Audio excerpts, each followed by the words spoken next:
On camera is not the issue. The problem is not whether the creator shows their face. The problem is whether the video changes enough to feel like a real video. Some creators are live. Some have panels. Some do voiceovers. Some use avatars. Some use photos.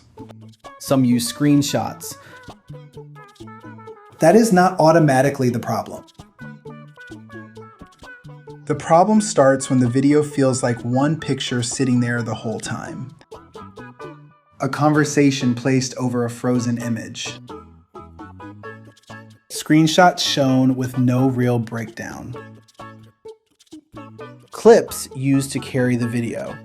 The same format repeated every upload.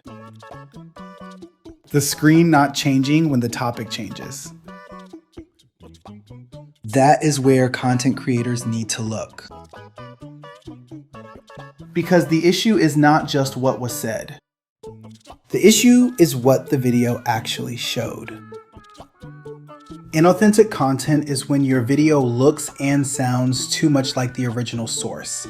To fix it, you must use your own unique voice and custom on-screen visuals to prove the work is yours. Talking is not always enough.